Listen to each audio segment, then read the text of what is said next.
안녕하세요. 결혼을 해서도 제 남편이 아니라 여전히 시댁의 둘째 아들이기만 했던 남편을 제자리인 시댁으로 돌려놔준 40대 여자입니다. 저는 결혼을 했음에도 불구하고 시댁을 위해 저까지 희생하길 바랬던 남편과 결국 이혼을 하게 됐어요. 물론 시댁 문제뿐 아니라 남편이라는 사람 자체에 대한 큰 실망도 더해져서요. 저는 그로 인해 깨달은 메시지 하나를 많은 분들께 전하고 싶어 이렇게 사연을 적게 되었는데요. 부디 지루하지 않게 들어주셨으면 좋겠습니다. 그럼 시작해 볼게요. 저는 제주도에서 태어나 지금껏 제주도에 살고 있어요. 부모님은 테이블이 30개쯤 되는 갈치조림 가게를 운영하며 저와 남동생을 키워주셨죠. 처음부터 가게가 그 정도로 컸던 건 아니고 제가 육지에 있는 대학을 졸업했던 해 부모님은 가게를 확장하셨던 거예요. 가게가 그래도 현지인 분들과 관광객 분들 모두를 상대로 꽤 좋은 매출을 내고 있었거든요. 대학을 졸업한 후 전 서울에 자리를 잡고 그곳에서 결혼까지 한 동생과 달리 제주도로 돌아와 취업을 했습니다. 그리고 같은 제주도 사람인 남편을 건너 건너 소개로 만나 나이 34엔 결혼까지 하게 됐죠. 남편은 저보다 3살 많은 평범한 직장인이었는데 그때만 해도 배려심도 많고 순한 사람이었거든요. 그렇게 결혼한 다음에 저는 눈에 넣어도 아프지 않을 아들을 출산했습니다. 그와 동시에 저는 직장을 그만두게 됐죠. 인력 문제로 인해 출산과 육아휴직을 쓰기가 현실적으로 어려운 회사였기 때문에요. 그리고 아들이 돌이 지난 지 얼마 안 됐을 때부터 저는 부모님의 갈치조림 가게를 물려받아 운영하기 시작했어요. 네 엄마가 치료에 집중하는 동안 나도 평생 고생한 네 엄마를 간병하는 데만 정신을 쏟고 싶구나. 그리고 네 엄마가 다 낫는다고 해도 이제 우린 더 이상 그 가게를 운영하고 싶지 않다. 다행히 가게가 잘 되어 돈도 벌 만큼 벌었으니 이제 네 엄마를 고생시키고 싶지 않아서 말이다. 당시 나이가 60대 후반이던 친정엄만 막 암투병을 시작하셨어요. 때문에 엄만 치료에 집중하고 아빠는 엄마의 간병에 집중하고 싶다며 제게 가게를 물려주신 거죠. 다행히 엄마의 암은 초기에 발견되어 지금은 완치 후 건강히 지내고 계시지만 두 분은 그때를 기점으로 여유로운 휴식기에 돌입하셨던 거예요. 다행히 어릴 적부터 많이 도와왔던 가게 일이었기에 처음엔 비록 힘들었을지언정 전 금세 적응하고 가게 운영에 더욱 박차를 가할 수 있었습니다. 이제 왔니? 예이용훈아, 네 형네는 아까부터 와서 니들 기다리고 있었다. 동생이 돼서 형보다 늦게 걸음하고 다니면 되니 안 되니? 죄송해요 어머니, 오다가 사고가 났는지 도로에 차가 정체돼서 아예 움직이질 않더라고요. 한편 시댁 사람들은 결혼 전과 결혼 초만 해도 모두 평범한 사람들이었어요. 아니 그래 보였죠. 하지만 결혼해서 차츰 겪어보니 시댁은 장남인 시숙을 중심으로 돌아가는 집안이라는 걸 알게 됐어요. 특히 시부모님은 뭐든지 시숙이 최고, 또 최고인 분들이더라고요. 그래 용훈이 임마, 넌 이 형 좀 본받아야 돼. 형이 얼마나 바쁜 사람인지 알지? 그래도 어딜 가든 이렇게 일찍 다녀버릇하잖아. 이렇게 시간 약속을 잘 지켜야 너도 이 형처럼 성공할 수 있는 거야. 고향인 제주도에 남아있던 남편과 달리 시숙은 서울에 터를 잡고 살고 있었어요.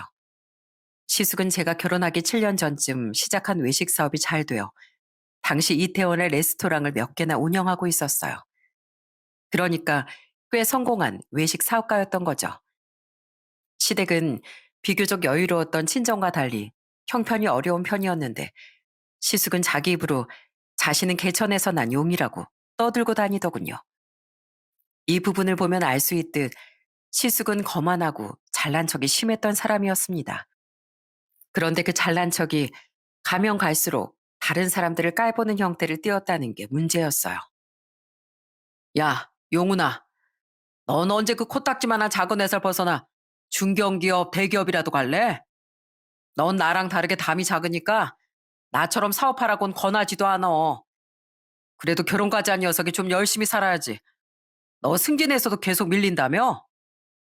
나도 열심히 한다곤 하는데 뜻대로 잘 되질 않네. 난 형하고는 달라서 머리가 별로 좋지 않잖아.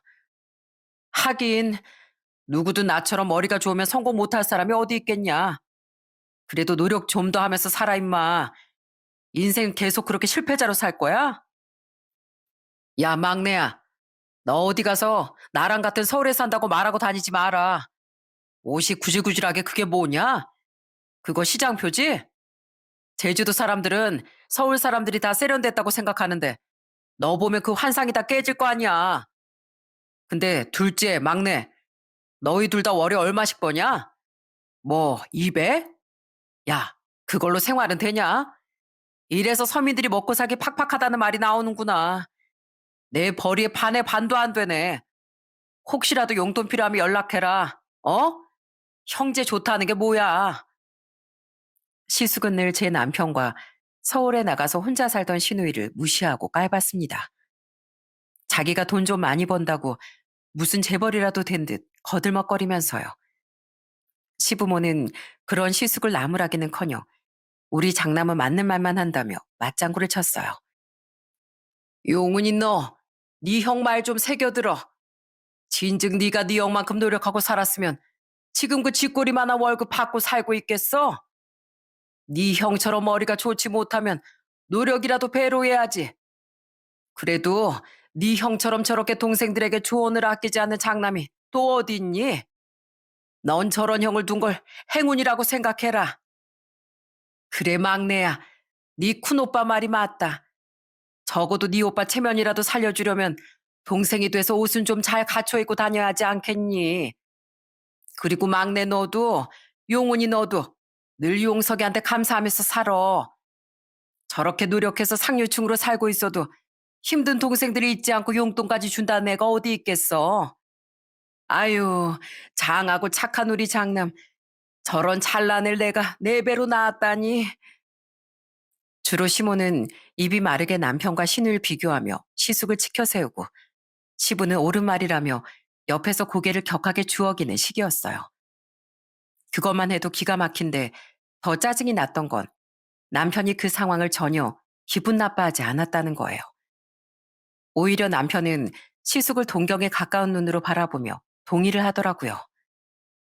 그럼 난 늘 형한테 고맙지. 형은 정말 멋진 것 같아. 그런 형 조언이 나한테 얼마나 힘이 되는지 몰라. 나도 더 노력해서 꼭 형의 절반만이라도 성공하고 싶어. 대체 뭐가 고맙고 힘이 된다는 건지 모르겠더군요. 저는 집으로 돌아온 후엔 남편에게 자존심도 없냐고 화를 내곤 했는데 순한 남편은 멋쩍게 웃으며 자존심 상할 일이 뭐가 있냐고 말하곤 했어요. 시숙이 잘난 것도 사실이고 자신은 정말 시숙이 인생의 롤모델이라면서요. 너무 기분이 나빴지만 당사자인 남편이 괜찮다는데 뭐 어쩌겠습니까? 그래도 약이 올랐던 전 언제부턴가 참다 참다 더 이상은 참지 않고 시숙과 시부모의 말을 맞받아치기 시작했어요. 아주버님은 인생의 중심이 전부 돈이신가 봐요. 인생의 흥망에 대한 척도는 사람마다 다른 법인데 왜 함부로 남의 남편을 실패자라고 말씀하세요?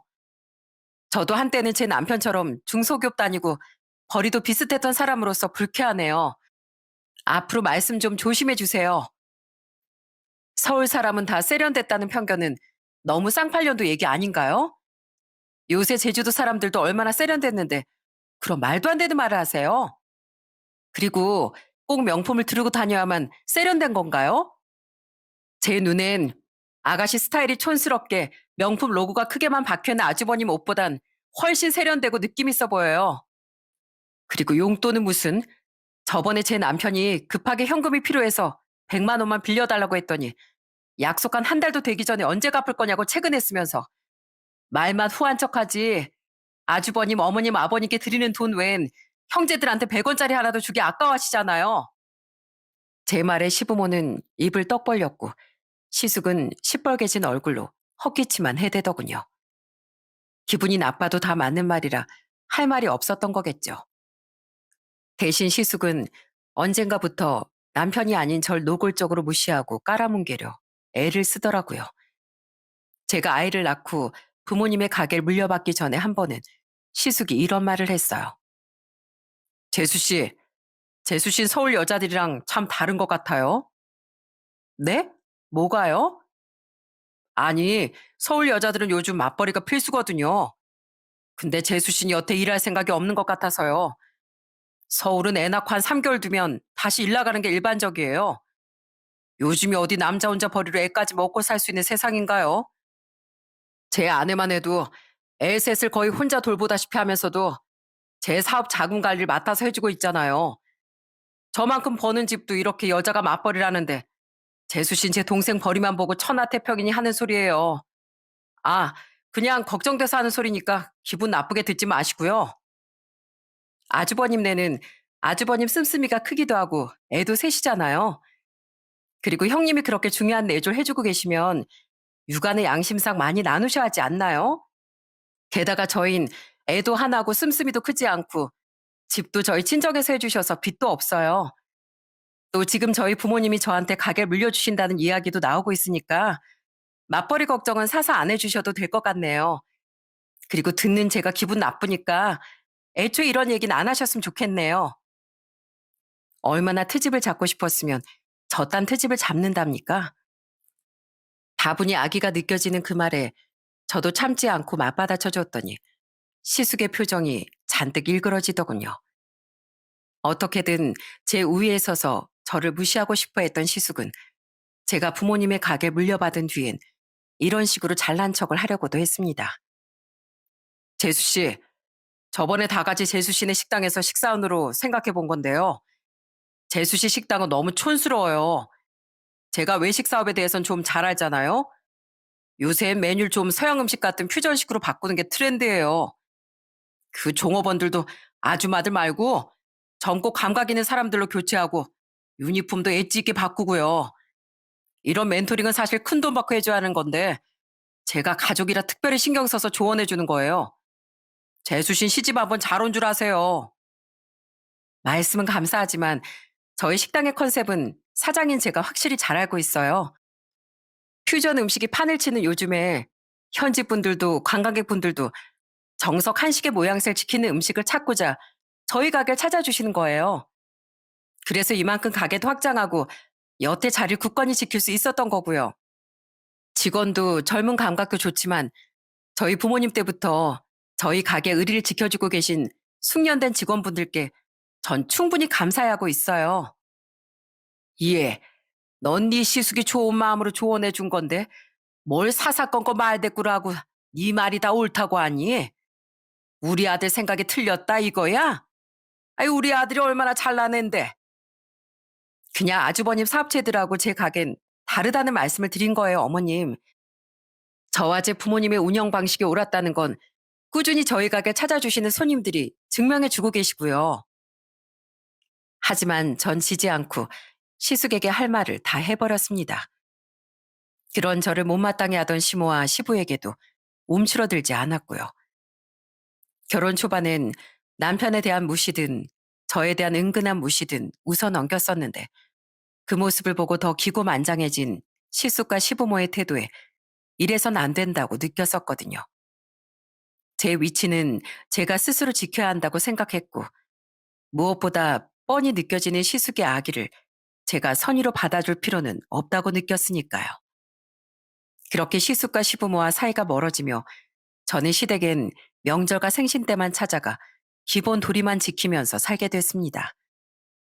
남편의 부모님이라 도리는 지켰지만 저를 불쾌하는 사람들을 구태여 자주 찾아갈 필요는 없었기 때문이죠. 여보, 사실 우리 형 말이 다 틀린 건 아니잖아. 당신이 몰라서 그렇지. 우리 형이 얼마나 똑똑한 사람인데. 그리고 다 가족을 위해서 하는 소리지. 형은 진짜 악의는 없었을 거야. 당신이 예민한 거라니까. 우리 부모님도 그걸 아니까 당신한테 유난이라고 하시는 거지. 시끄러워. 평소에 멀쩡한 사람이 왜 시댁 얘기만 나오면 그렇게 판단력이 흐려지는 거야? 아주버님은 확실히 당신도 나도 무시하고 있고 누구든 자기를 떠받들어 주지 않고 반대 의견 내놓으면 심사가 뒤틀리는 사람이라고. 그러니까 날 저렇게 싫어하지. 당신 내가 밖에 나가서 이렇게 날선 모습 보이는 거 봤어? 아니? 거봐. 그런데도 나한테 예민하다고만 할 거야? 다들 아주버님 태도를 지적하지 않고 수긍하는 분위기니까 아주버님이 저렇게 오만 방자해진 거야. 당신도 당신 형에 대한 환상 좀 버리고 정신부터 차려. 당신 형이 날 그렇게 대하면 당신이 먼저 나서서 날 감싸줄 생각을 했어야지. 남편은 은근하게 계속해서 시숙과 시부모의 편만 들더군요. 그럴 때마다 전 부하가 치밀어 남편과도 대판 싸우곤 했죠. 그래도 남편이 시댁과 관련된 일만 아니면 저와 아들에게 잘했었기에 저는 참고 결혼 생활을 유지할 수 있었어요. 어차피 시댁이야 1년에 몇 번 가지도 않았으니까요. 또한 제가 시댁을 참을 수 있었던 또 다른 이유는 그래도 시댁엔 멀쩡한 사람이 있었기 때문이에요. 그건 바로 시댁의 삼남매 중 막내인 시누이와 제 손윗 동서인 형님이었어요. 큰오빠, 나야 어릴 때부터 오빠를 보고 자라서 그냥 참는 거지만 작은 새언니한테 말 좀 가려서 해. 그리고 밖에 나가선 제발 그 입조심 좀 하고 살아. 오빠 큰 새언니랑 애들 말곤 주변에 사람 없지? 오빠 사업도 지금은 잘 되는 것 같아도 주변 사람들 다 떠나가면 분명 힘든 고비가 생길 거야. 그러니까 급할 때 도움 청할 사람들 하나라도 남기고 싶으면 잘난 척도 그만하고 그 성격도 좀 고쳐. 신우인 그 집안 사람 중 유일하게 입 바른 말을 내뱉던 사람이었습니다. 물론 그랬기에 시부모는 삼남매 중 신우이를 가장 등한시했죠. 신우인 늘 저와 형님에게 자신의 가족들을 대신해 사과해주기도 하는 착한 성격을 가지고 있었어요. 괜찮아요, 아가씨. 오히려 제가 더 죄송하죠. 제 남편 입단속은 제가 해야 하는 거잖아요. 여보, 당신 제발 그 입 좀 조심해. 당신이 그렇게 잘난 척하고 싶어 하는 그 모습, 그게 바로 당신을 더 없어 보이게 만드는 거야. 돈만 잘 벌면 뭐해. 알맹이가 꽉 차야지. 그런 신우이만큼 형님 또한 성품이 바른 분이었습니다. 시숙이 저와 남편, 그리고 신우이에게 무리할 때면 창피하며 시숙을 나무라는 등 대체 왜 저런 사람이 시숙과 결혼을 했나 싶을 정도로요. 또 일찌감치 결혼을 했던 형님은 애셋을 거의 혼자 보살피면서도 시숙 레스토랑들의 자금 관리도 도맡아 하던 슈퍼우먼이었어요. 심지어 시숙의 초기 사업 자금도 형님의 친정에서 대준 거더라고요. 물론 나중에 돈은 갚았다지만 그럼 형님의 친정에 좀 잘해야 하는 거 아닙니까? 그런데 시숙은 형님의 친정은 나 몰라라 하고 시댁만 챙겼다고 했어요. 저와 친해진 후 형님이 제기한 푸념을 듣고 그 기가 막힌 사실을 알게 됐죠. 우리 부모님이 사업 자금을 도와주실 땐 성공하면 그렇게 잘하겠다고 넙죽넙죽 절을 해대더니 성공하니까 사람이 완전 변하더라. 선물도 자기 부모님에게만 하고 용돈도 듬뿍 드리면서 내 친정 부모님께 입을 싹 닫더라고. 게다가 약 올라서 나도 알아서 친정에 선물하고 용돈도 드리고 했거든?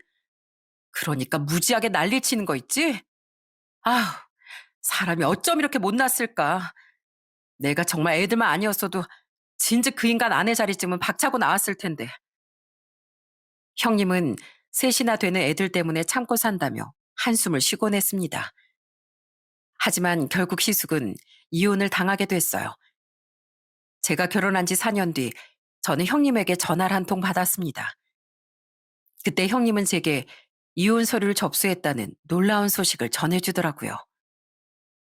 그동안 심증만 있었는데 나 드디어 뒷조사에서 남편이 상습적으로 룸살롱에 드나들었다는 증거를 확보했어. 세상에, 알아보니까 술집이랑 술집 여자들한테 퍼 나른 돈만 해도 서울에 비싼 전셋집 하나 구할 수 있겠더라고. 그 와중에 그 인간 나한테 빌지도 않고 이혼하면 나만 손해라고 큰 소리 뻥뻥 치지 뭐야. 정말 한심한 사람 아닌가요? 그렇게 형님은 이혼을 하고 애셋 모두의 양육권도 가져가게 됐어요. 물론 당연하게도 넉넉한 재산 분할과 위자료, 애셋의 양육비까지 모두 얻어낸 채로요. 이후 형님은 시댁과 인연을 끊었지만 가끔 제주도에 올 때마다 저와는 연락도 하고 차도 한 잔씩 하는 좋은 사이로 남게 됐습니다. 친우이와도 가끔은 서울에서 연락을 주고받으면서요. 그런데 형님이 이혼한 후부터 저는 속이 새까맣게 타들어가기 시작했어요. 뭐? 회사를 때려치웠다고? 나랑 상의도 없이? 미안해. 근데 당신한테 말하면 분명히 그만두지 못하게 할 것 같아서 우선 질러버렸어. 저번에 형이랑 통화하는데 형이 그러더라고. 인생은 다 때가 있으니까 더 늦기 전에 그 작은 회사 같은 거 때려치우고 더 높은 곳을 바라보라고 말이야. 안주할 곳이 있으면 사람은 성장하지 못하는 법이라면서 회사를 당장 그만두는 게 좋을 것 같다고 형이 조언해줬어. 그러니까 그 말만 듣고 애 아빠라는 사람이 한 가정의 가장이라는 사람이 대책도 없이 일을 그만뒀다고? 그런 무책임한 소리가 어딨어? 형님이 이혼한 지 얼마 뒤 남편은 저와 상의도 없이 회사에 사표를 내고 왔더라고요. 들어보니 시숙이 또 남편에게 이상한 바람을 불어넣은 모양이었어요. 제 벌이가 남편 벌이보다 좋기도 했고 당장 수중에 빚은 없다지만 너무 화가 나더군요. 시숙의 말만 듣고 가장 중요한 아내인 저와는 상의도 없이 일을 벌였다는 그 무책임한 태도예요. 심지어 그 당신 모두가 어려웠던 마스크 시국이 터졌을 때라 제 가게 사정도 그리 썩 좋진 않았거든요. 당신이 지금 얼마나 큰 잘못을 저질렀는지 모르지? 이건 신뢰의 문제야. 그리고 지금 우리 가게 사정도 뻔히 알면서 어떻게 이런 무책임한 짓을 해? 당신한테 정말 실망이야. 당신 가족이 아무리 날 할키웠어도 난 당신 하나만 보고 이 결혼 생활 버텼어. 그런데 당신마저 이렇게 내 신뢰를 저버린 이상 내가 이 결혼 생활을 지속할 이유가 있어? 당신이 진짜 가정을 먼저 생각했다면 절대 이럴 수가 없어. 이건 너무 이기적이야. 미안해, 여보. 근데 나 진짜로 금방 이직할 자신 있어. 정말이야. 나 한 번만 믿어줘. 어? 그리고 두 번 다시 내 멋대로 당신 상의 없이 이렇게 일 벌이지 않을게. 사람이 살면서 한 번은 실수할 수 있는 거잖아. 내가 경솔했어. 어?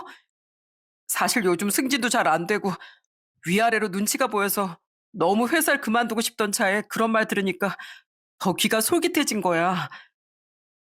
제가 자신의 예상보다 더 크게 화를 내며 결혼 생활에 대한 회의감까지 느끼자 그제야 남편은 사태의 심각성을 느낀 것 같더군요. 남편은 왕방울만한 눈에 눈물을 글썽이며 제게 싹싹 빌기 시작했습니다. 제가 쉽게 화를 풀지 않으니 밤새 끊었던 무릎을 펴지도 않고 아침까지요. 저는 결국 두 번 다시 저와 상의 없이 일을 벌이지 않겠다는 각서를 받은 뒤에 한 번만 남편을 용서해 주기로 했어요. 첫 번째 이유는 나중에 정말 이혼을 하더라도 가정을 지키기 위해 저는 최선을 다해봤다는 이야기를 아이에게 당당히 해주고 싶어서였어요. 두 번째는 그동안 상사 눈치 보랴 치고 올라오는 후배들 눈치 보랴 남편이 마음고생이 심했다는 걸 알고 있어서였어요. 물론 시숙의 꼬드김도 있었지만 오죽 힘들었으면 이런 일을 저질렀을까 하는 안쓰러움이 들었거든요. 잘못은 잘못이지만 그래도 배우자의 잘못보단 고충을 헤아려 주는 게 현명한 아내의 태도라고 생각한 거죠. 에휴, 우리 용석이가 서울에서 밥은 잘 챙겨 먹고 있는지 걱정이 이만저만이 아니구나. 막내한테 지 오빠한테 좀 가보래도 다 큰 어른이 밥도 못 챙겨 먹겠냐는 소리만 해대고 그렇게 가족애가 없어서야 원. 예, 애미야. 나랑 네 시아버진 힘들어서 서울 오가기가 힘드니까 네가 가서 네 시숙 밥 좀 챙겨주고 오면 안 되겠니? 넌 사장이니까 마음대로 가게 문 좀 닫아도 되잖아. 네? 어머님, 저 지금 저희 집 가장인 거 모르세요? 지금 제 남편이 몇 달째 백수라 제가 저희 집 식구들을 먹여 살리고 있다고요. 그런 저한테 서울까지 가서 아주버님 밥을 챙겨주라니 아주버님이 뭐 한두 살 먹은 애인가요? 넌 참 애가 매정하다. 우리 아들이 지금 힘든 사업 살려보겠다고 동분서주하느라 얼마나 정신 없겠어. 이런 상황에 가족끼리 좀 도와주면 안 되니? 어머님, 지금 어머님 말씀은 어머님 작은 아들까지 이혼시킬 만큼 위험한 발언이에요. 제가 이렇게까지 말 안 하려고 했는데 어머님 아들이 지금 저랑 상의도 없이 일 그만뒀다가 계속 일을 못 구해서 눈치 보고 있는 거 아시죠? 그 상황에 그래도 인내심을 가지고 기다려주고 생계도 책임지고 있는 저한테 고맙다는 말을 못할 망정 아주버님 수발까지는 시키면 안 되는 거 아닌가요?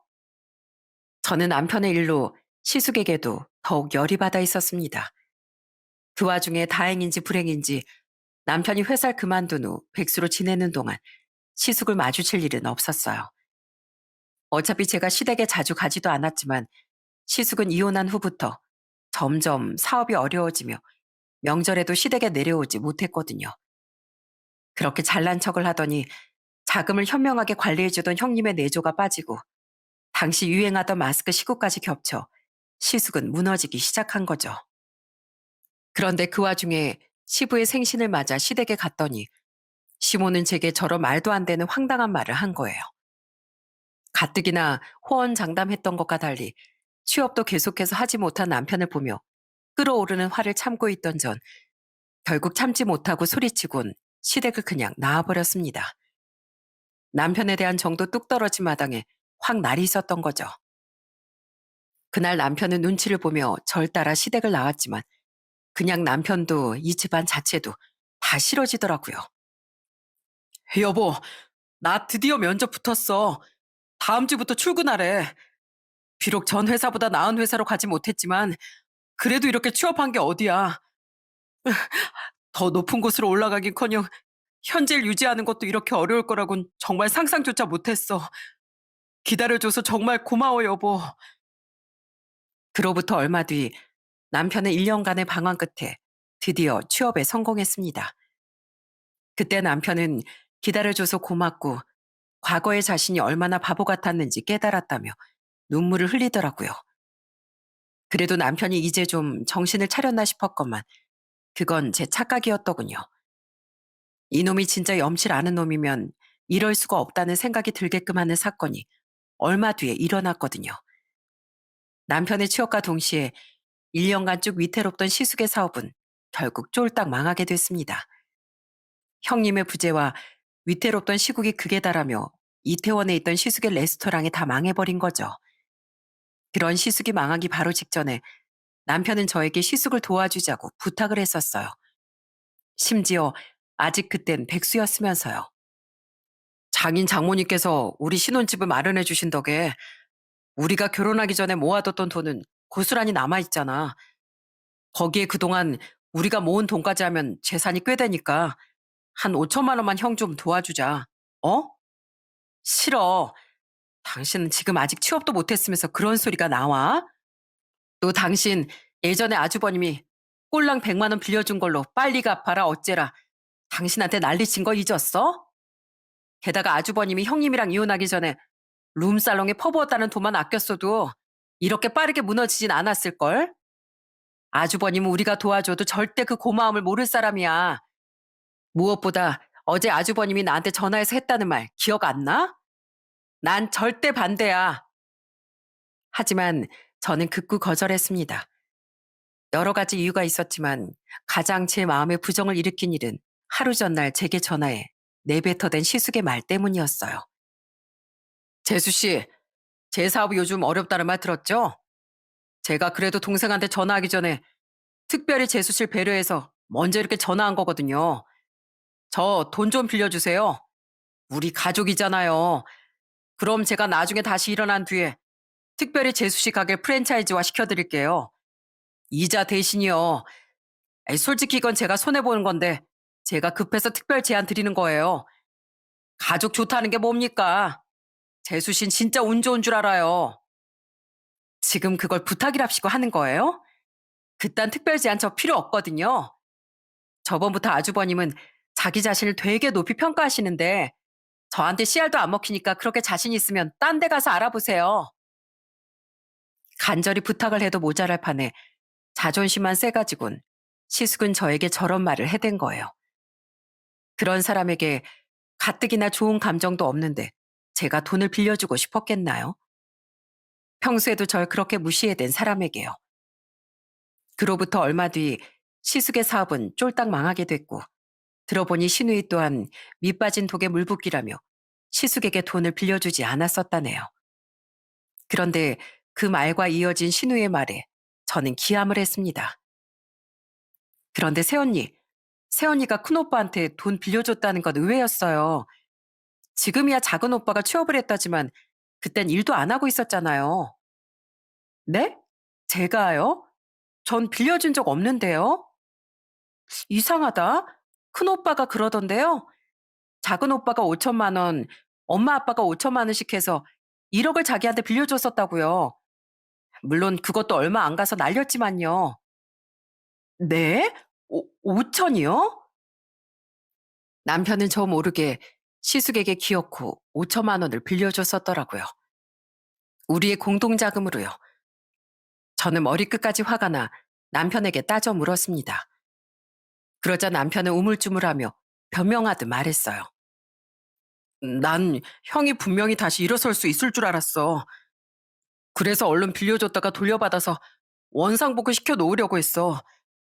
근데 형 사업이 망해버리고 나니까 무서워서 당신한테 더 말을 못했었어. 미안해, 여보.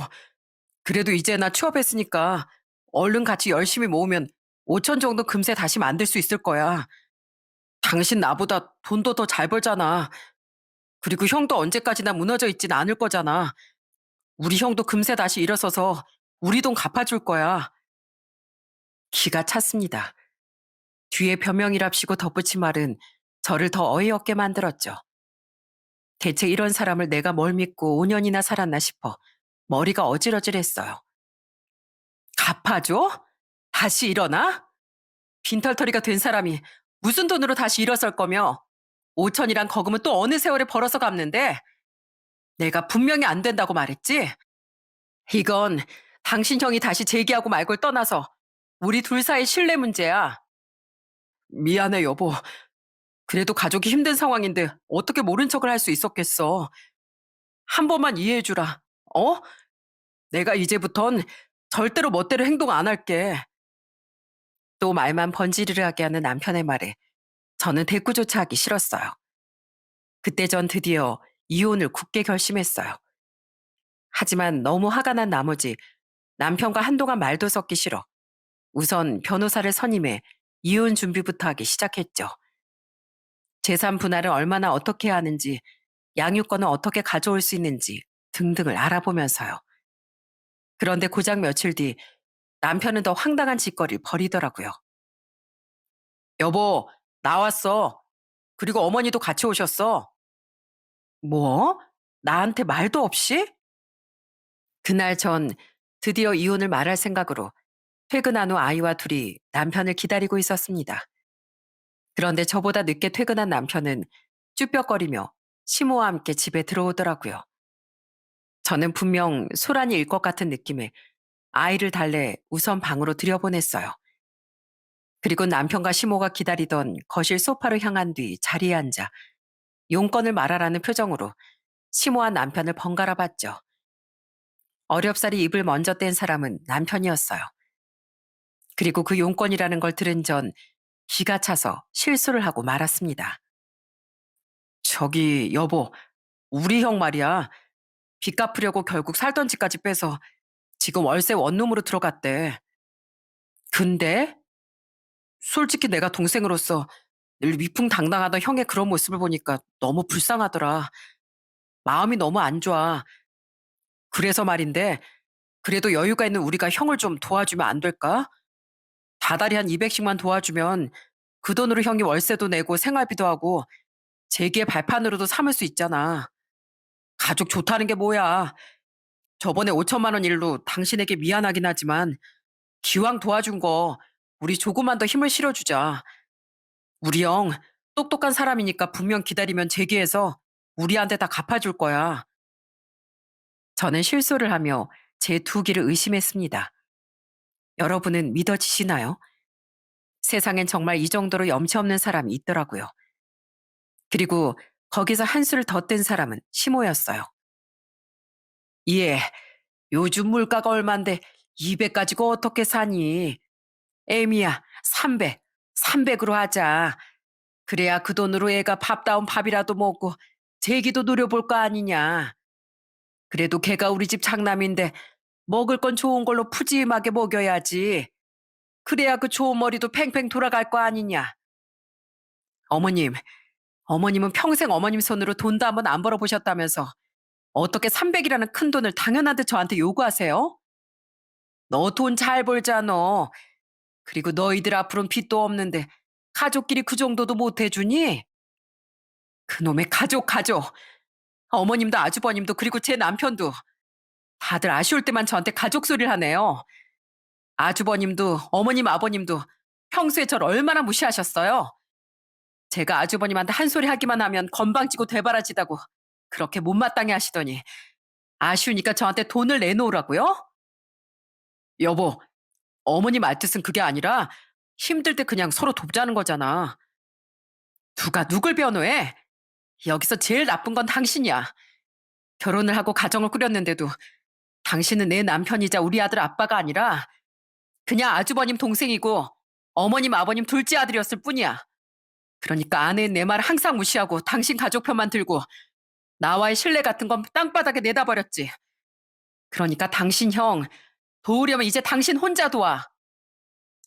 시모의 어처구니 없는 말을 들은 순간 전 더 이상 이 불필요한 입씨름에 끼고 싶지도 않았어요. 그래도 나중에 후회하지 않기 위해 최소한의 할 말은 내뱉은 전 휴대폰을 꺼내 은행 어플을 켰습니다. 그리곤 남편의 계좌로 돈을 이체해 준 뒤 확인해 보라고 말했죠. 얼굴엔 비웃음을 띠면서요. 갑자기 돈을 보냈다고? 얼마? 2천? 그래. 그걸로 당신이 도와주고 싶은 만큼 당신 형 도와. 정말?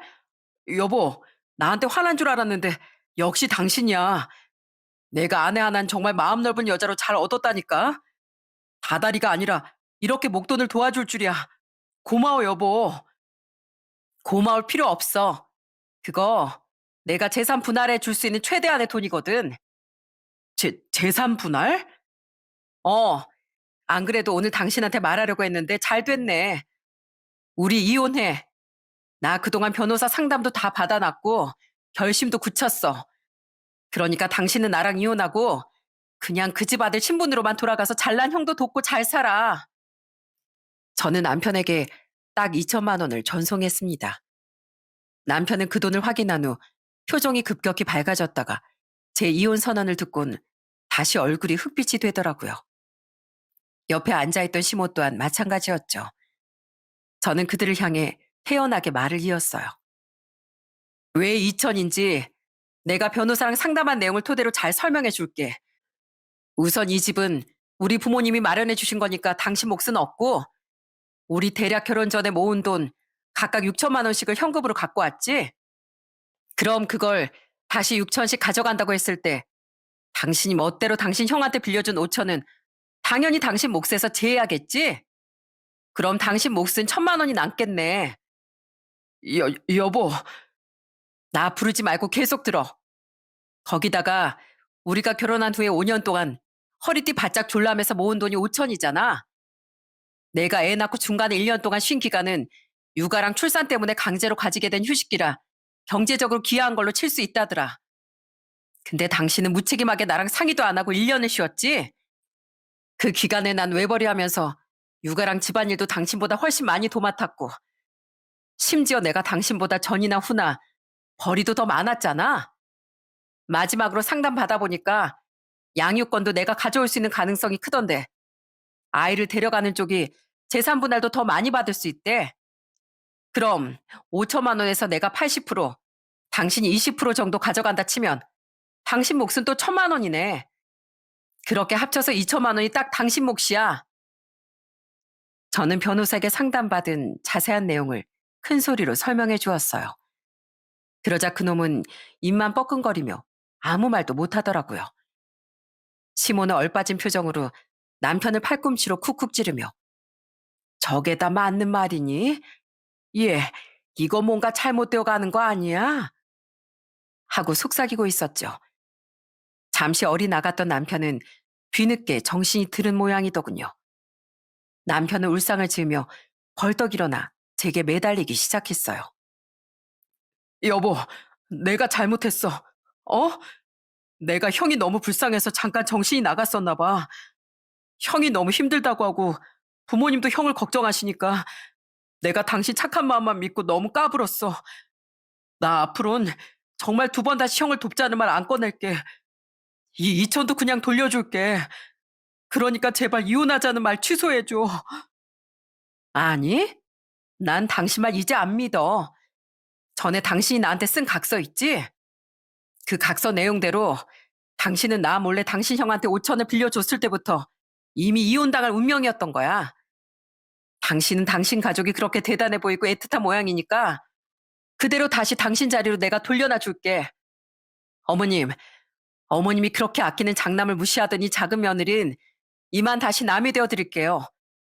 그러니까 엄엔 남의 딸한테 도움 요청하지 마시고 어머님 자식을 돕고 싶으면 알아서 해결하세요. 아니, 예, 애미야. 아무리 돈을 빌려주기 싫대도 그렇지. 어떻게 이렇게 갑자기 이혼을 얘기하니? 갑자기 아니고요. 전 제가 발휘할 수 있는 최대한의 인내심을 끌어썼다가 이제 바닥이 난 것뿐이에요. 그리고 이 집도 제 집이니까 이제 그만 나가주세요. 당신도 나가. 우리 부모님이 나 위해서 마련해 주신 이 집에 당신도 당신 엄마도 더 이상 머무르게 하고 싶지 않으니까. 여보, 여보. 저는 젖먹던 힘까지 끌어올려 남편과 시모를 집에서 내쫓았습니다. 그리곤 이중 잠금 장치를 모조리 걸어버렸어요. 더 이상 이런 인간들과 상종조차 하고 싶지 않았죠.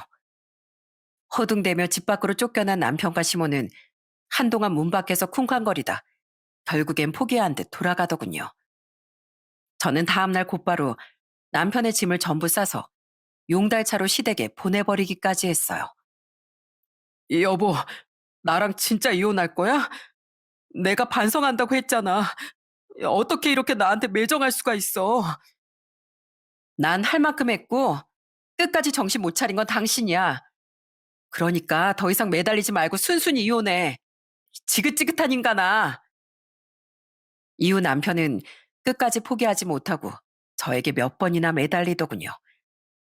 심지어는 저희 식당까지 찾아와 손이 발이 되도록 빌었죠.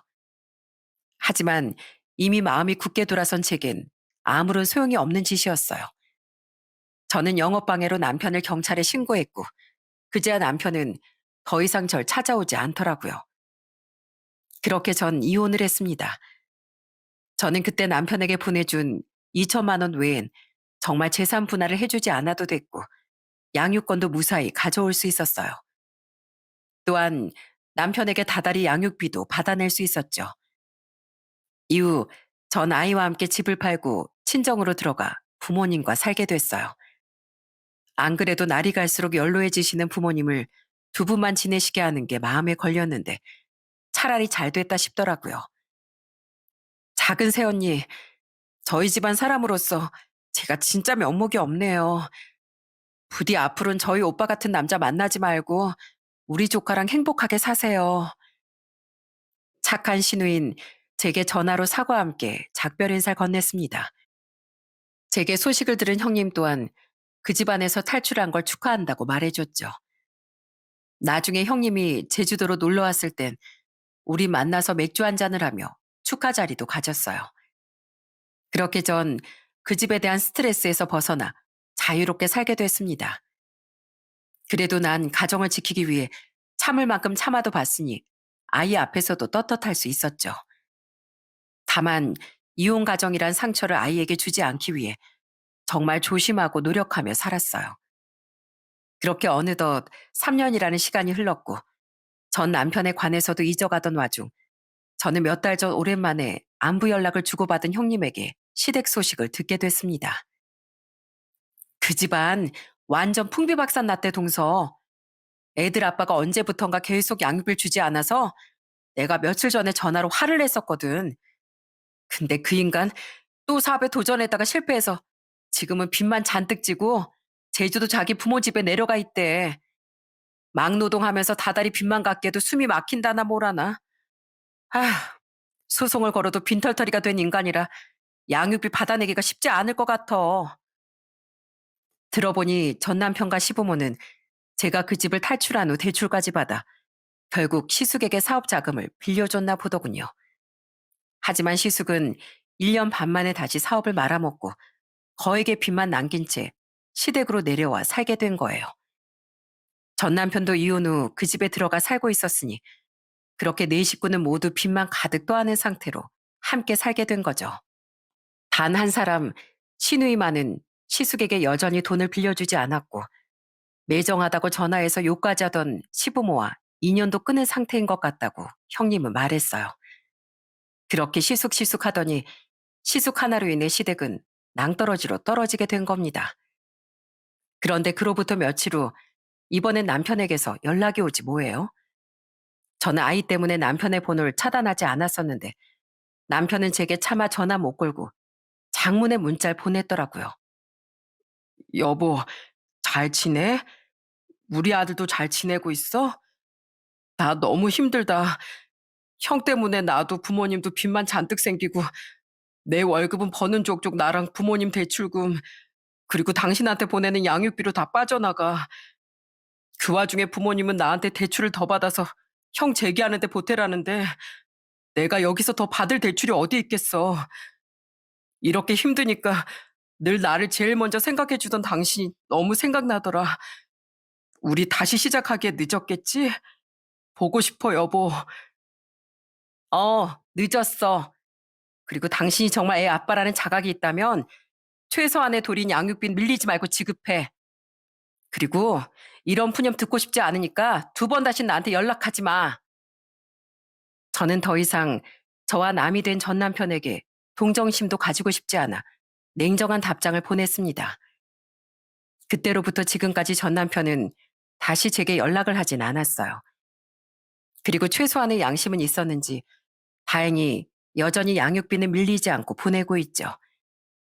그거면 됐다고 생각해 저는 전 남편에겐 신경 끄고 지금도 부모님과 아이와 즐겁고 재미나게 잘 살아가고 있어요. 제가 이 사연을 보내게 된 이유는 결혼을 해서 가정을 꾸렸다면 내 삶의 중심은 새 가정으로 옮겨져야 한다는 말을 하고 싶어서입니다. 물론 결혼했다고 해서 나를 낳아주고 키워주신 부모님과 평생을 함께 자란 형제가 덜 소중해져야 한다는 뜻은 아니에요. 하지만 결혼을 한다는 건 그와 동시에 내가 꾸린 가정에 대한 책임도 함께 따라오는 거 아닐까요? 그 새로이 생긴 가족이 피해를 보는 것은 염두에도 두지 않고 여전히 기존의 가족만 챙긴다면 그 사람은 결국 새로운 가정 안에서의 자리를 잃어버린다는 말을 이야기를 마무리하며 남기고 싶네요. 올해 들어 유독 늦게 찾아온 추위가 기승을 부리는 요즘입니다. 모두 늦추위가 동반하는 감기에 유의하시고 남은 올해 내내 건강하시길 바랍니다. 남은 시간도 행복하게 마무리하시고 끝까지 들어주셔서 감사합니다.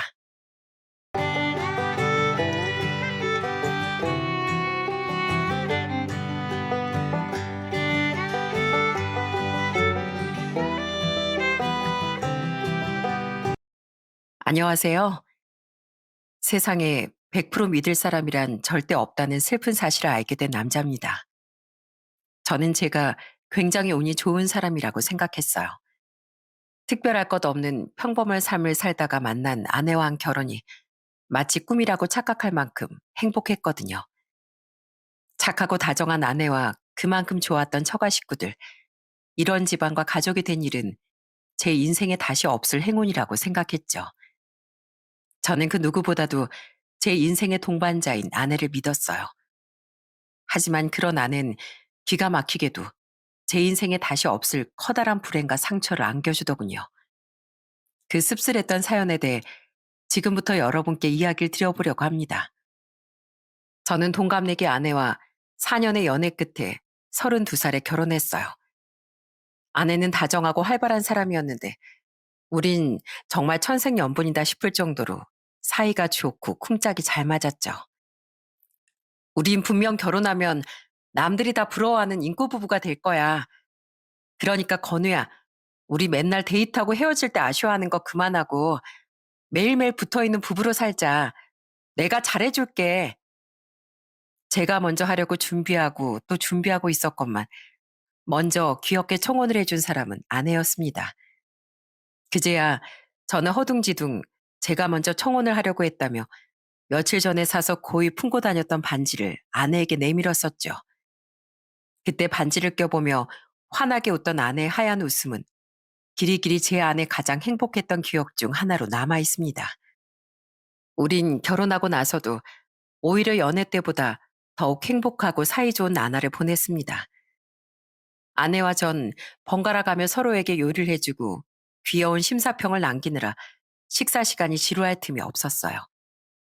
또한 퇴근 후엔 밥을 먹고 공원을 산책하며 종종 배드민턴 내기도 했죠. 와, 이 영화 완전 대박이다. 나 아직도 놀라서 심장이 쿵쾅거려, 여보. 나도 그래. 어떻게 이런 반전을 생각해낼 수가 있지? 그럼 우리 놀란 심장을 진정시키기 위해서 다음 영화는 가벼운 코미디 어때? 영화 보길 좋아했던 우린 주말엔 소파에 늘어질 대로 늘어져서 온종일 영화 탐방을 하기도 했습니다. 서로 놀라고 울고 웃기도 하며 입안에 간식을 밀어넣던 그 순간들이 어찌나 행복하던지요. 이렇듯 우린 딱히 별걸 하지 않아도 너무 즐거운 일상을 보냈어요. 이런 소소한 행복뿐 아니라 우린 각자가 힘든 시기에 서로에게 큰 힘과 위로도 되어줬습니다. 그 나쁜 자식. 아이, 운전대를 잡았으면 정신 똑바로 차리고 다닐 것이지.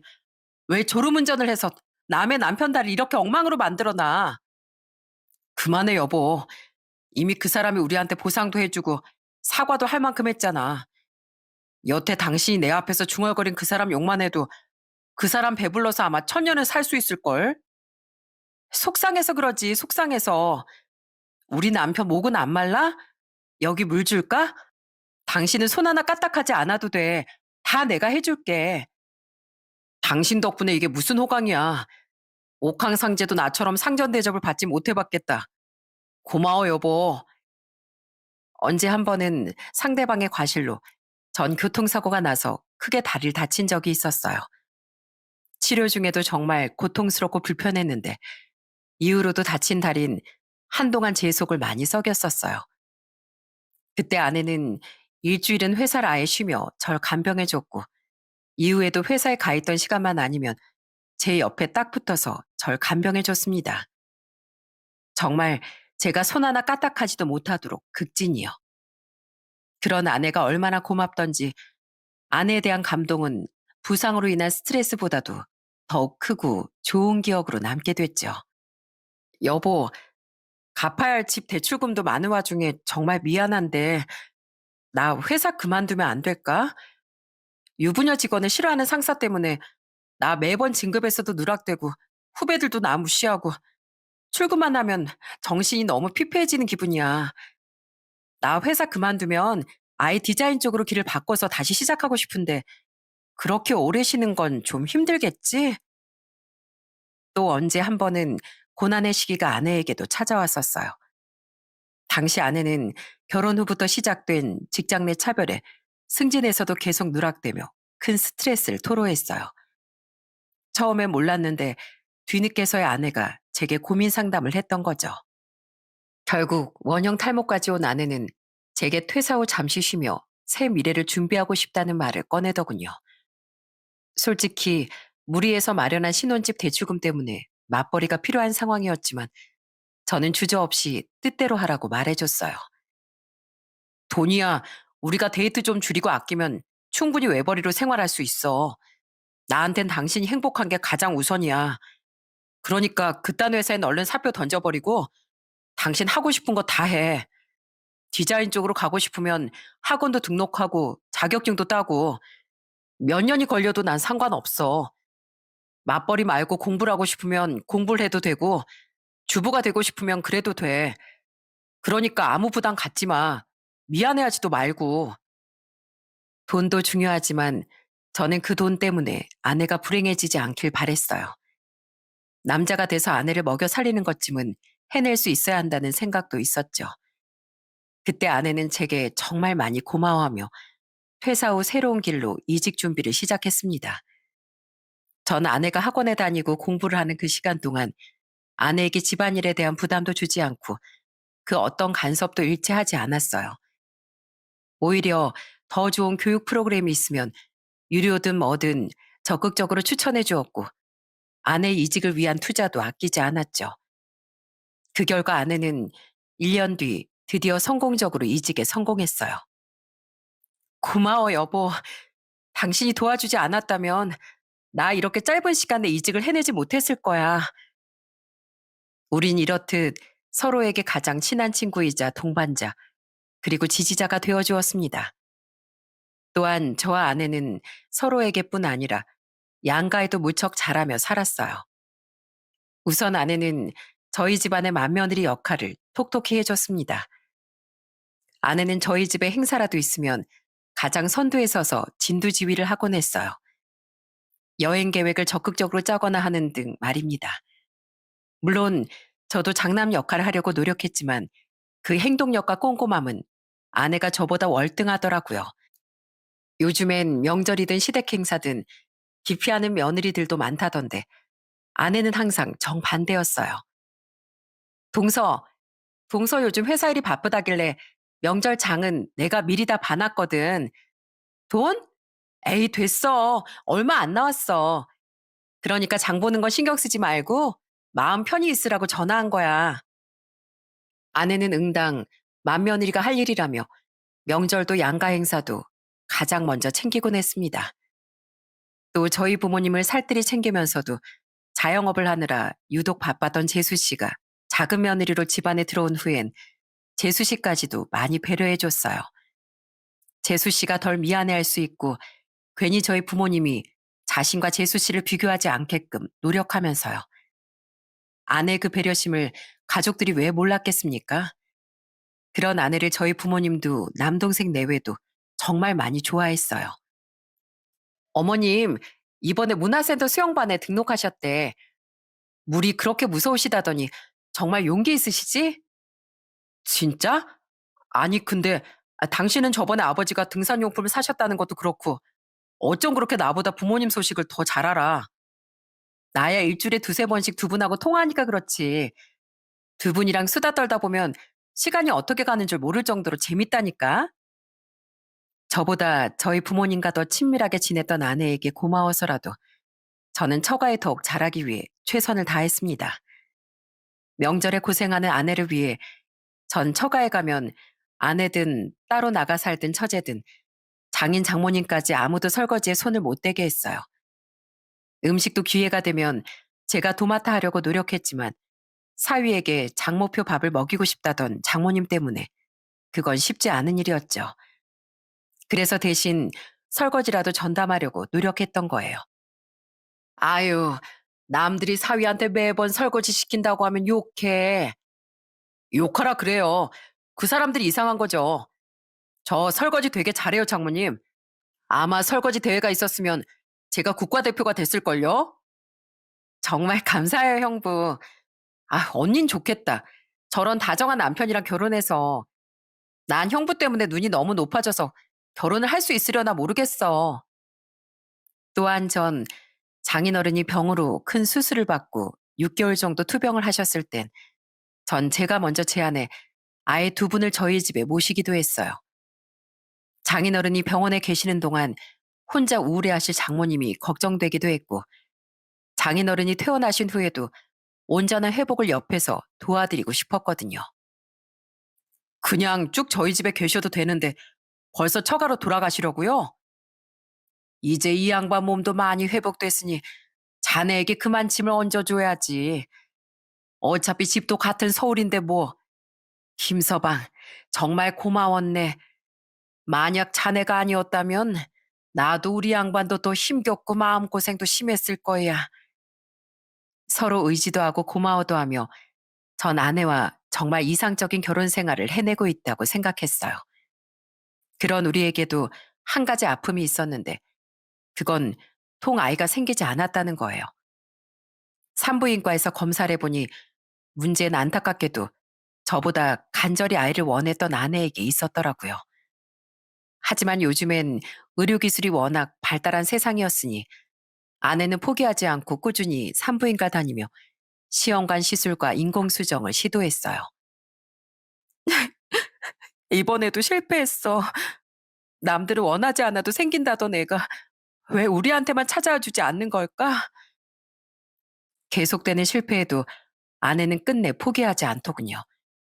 그리고 그 결과 아내는 무려 결혼한 지 5년 만에 드디어 임신에 성공했어요. 큰애가 임신을 했다고? 아이고, 이 무슨 경사냐? 내가 누누이 말하지만 건우 너 진짜 미정이한테 잘해야 한다. 이럴 게 아니라 내가 네 아버지랑 직접 가서 축하해줘야겠다. 아내와 전 정말 얼싸안고 눈물을 흘리며 기뻐했습니다. 양가 부모님과 형제들 또한 크게 기뻐하며 우리를 축하해 주었죠. 희망아, 넌 아들일까 딸일까? 하긴 상관없어. 태어나기만 하면 엄마가 세상에서 가장 행복한 아이로 만들어줄게. 누구보다 든든한 네 아빠랑 같이 말이야. 우리 아이가 태어나면 난 당신한테 이순위로 밀려나는 건가? 서운하지만 할 수 없지 뭐. 대신 나한테는 아이도 소중하지만 늘 당신이 가장 먼저일 거야. 아직 불룩해지지도 않은 벨 쓰다듬으며 행복해하는 아내를 보니 저 또한 세상을 다 가진 듯 기뻤습니다. 하지만 우리의 행복은 오래가지 못했어요. 아내는 고작 임신 11주 차에 유산을 해버렸거든요. 음, 우리 아기를 내가 못 지켜줬어, 여보. 내가 어렵게 얻은 아이만큼 회사도 그만두고 아이를 지켜줬어야 하는데 이건 다 내 탓이야. 우리 아기 불쌍해서 어떡해? 정말 얼마나 어렵게 생긴 아기인데. 여보, 나도 아이가 너무 일찍 우리 곁을 떠난 건 너무 속상해. 그래도 건강은 챙겨야지. 당신 지금 식음을 전폐한 지가 벌써 3일째야. 제발 날 생각해서라도 한 숟가락만 뜨자. 어? 산 사람은 살아야지. 그때 아내는 한동안 식음을 전폐할 정도로 힘들어했습니다. 그런 아내와 함께 굶으며 저는 아내를 지키기 위해 노력했죠. 함께 울고 굶으며 애원하고 또 애원하면서요. 그 뒤 서서히 기운을 차린 아내는 다시 임신을 시도하기 시작했어요. 하지만 그 시도조차 실패로 돌아가자 아내는 더 이상 임신에 열의를 보이지 못하더군요. 아내는 결국 풀이 죽은 모습으로 임신 시도를 그만 포기하겠다고 말했어요. 남들은 10년이 넘게 노력한다고도 하지만 나 지금 마음이 너무 지쳤어, 여보. 아직도 떠나보낸 우리 희망을 생각하면 자다가도 눈물이 앞을 가려서 더 그런가 봐. 당신도 아이 갖고 싶어 했는데 정말 미안해. 그게 나한테 왜 미안해. 늘 말했듯이 당신이 가장 우선이야. 난 아이가 없어도 당신 하나만 있으면 돼. 저는 너무 힘들어하는 아내가 안쓰러워 그런 아내를 안고 눈물을 흘렸습니다. 그렇게 임신에 대한 노력을 접은 후 아내는 그 좌절감을 일에 대한 집중력으로 해소하려고 노력하더군요. 그리고 그 노력이 빛을 발했는지 아내는 유산한 지 1년 뒤쯤 더 좋은 대우를 받고 이직에도 성공했어요. 그때 좋아하는 아내에게 축하를 건네며 전 이렇게 아이가 없어도 한 계단 한 계단 다른 행복을 향해 함께 걸어 올라가면 된다고 생각했습니다. 하지만 아내는 이직한 지 몇 달이 지난 뒤부터 서서히 변하기 시작했어요. 당신 왔어? 좀 늦었네. 난 오늘 오랜만에 야근 없어서 일찍 퇴근했어. 짜잔. 당신이 좋아하는 소고기 미역국 끓여놨으니까 같이 밥 먹자. 나 편의점에서 컵라면 먹고 와서 배 안 고파. 당신 혼자 먹어. 컵라면? 갑자기 웬 컵라면?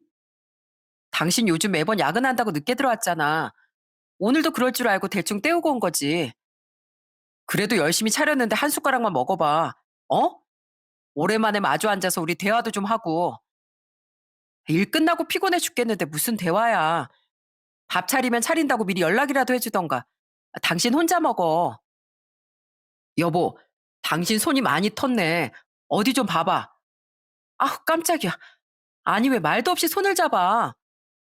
아니, 내가 내 아내 손 잡는 게 그렇게 화를 내고 뿌리치기까지 할 일이야? 당신 요새 진짜 이상해.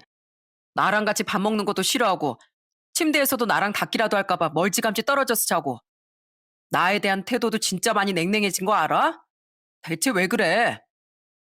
이직해서 신경 쓸 게 많으니까 예민해졌나 보지.